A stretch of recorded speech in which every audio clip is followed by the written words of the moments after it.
So welcome to all of you. Today we are going to tell you some homophones word या homophonic word जिसको बारे में आप जानेंगे तो मजा आएगा। और आज के बाद से वो जो कंफ्यूजन होती है हमारे दिमाग में कि कब क्या यूज करना चाहिए वो आज के बाद से खत्म हो जाएगी। बात करेंगे आज यहाँ पर difference between similar sounding words की।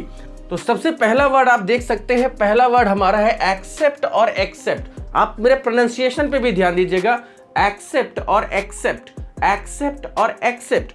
यहां पर एक्सेप्ट का मतलब ये एक वर्ब है जिसका मतलब होता है स्वीकार करना, टू रिसीव। अब एग्जांपल है कि आई एक्सेप्ट योर ऑफर, यानी मैंने तुम्हारे जो ऑफर थे उसको एक्सेप्ट कर लिया। जबकि दूसरा वर्ड आप देखते हैं एक्सेप्ट लिखा है, एक्सेप्ट, वो एक्सेप्ट है, ये एक्सेप्ट है।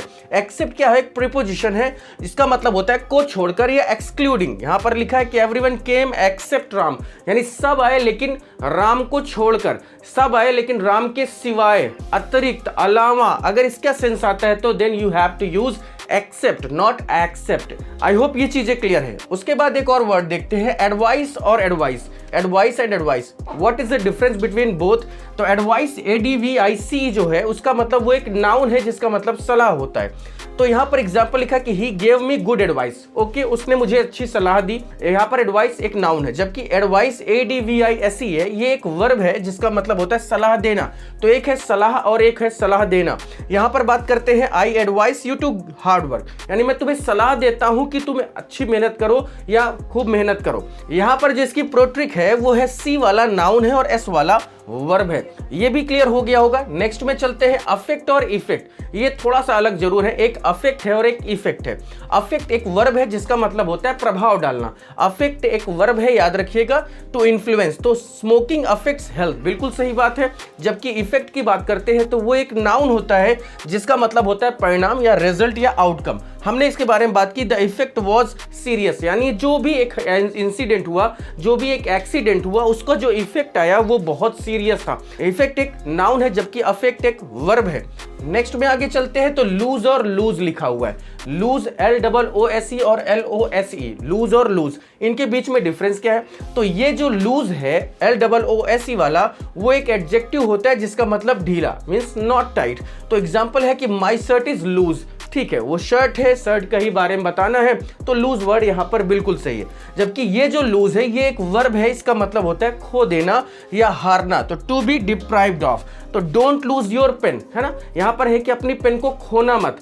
आप ये भी इसी लूज का लॉस्ट वर्ड जो है वो थर्ड फॉर्म होता है। ये भी इंटरेस्टिंग वर्ड थे। नेक्स्ट आते हैं कॉम्प्लीमेंट वर्सेस कॉम्प्लीमेंट। ये it is the best word क्योंकि जनरली हम लोग यूज करते हैं ना कि थैंक्स फॉर कॉम्प्लीमेंट। यहां पर देखिए लिखा है COMPLI लिखा है और LE लिखा है, सिर्फ I और E का डिफरेंस है।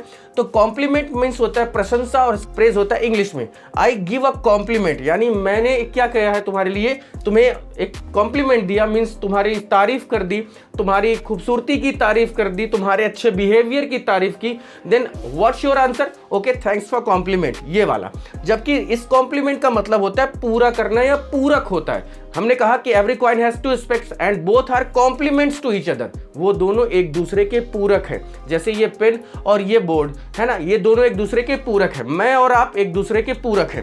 तो यहां पर है complement means to complete, obvious सी बात है जो मैंने आपसे कहा। नेक्स्ट यहां पर आता है हमारा लेटर और लेटर। ये लेटर है, ये लेटर है, लेटर लेटर। लेटर बाद में होता है, रिफर्स टू टाइम है। I will call you later, जो आप बोलते हैं कि मैं बाद में कॉल करूंगा, वो ये लेटर है, ये टाइम के सेंस में होता है। जबकि ये जो लेटर लिखा है इसका मतलब होता है दूसरा वाला, ये फॉर्मर का अपोजिट वर्ड है। फॉर्मर मीन्स पहले वाला और लेटर मीन्स बाद वाला, है ना, रिफर्स टू पोजिशन। तो of the two option I prefer the latter. मैंने जो बताया आपसे कि दो के बीच में ही जब आप फॉर्मर या लेटर की बात करते हैं तो उसमें चूज करने की बात आती है, then you can use latter. तो हमारा आज का लास्ट वर्ड है प्रिंसिपल वर्सेस प्रिंसिपल। आपको कमेंट करना है कि दोनों के बीच में क्या डिफरेंस है। फिर आज के लिए इतना ही, थैंक यू सो मच।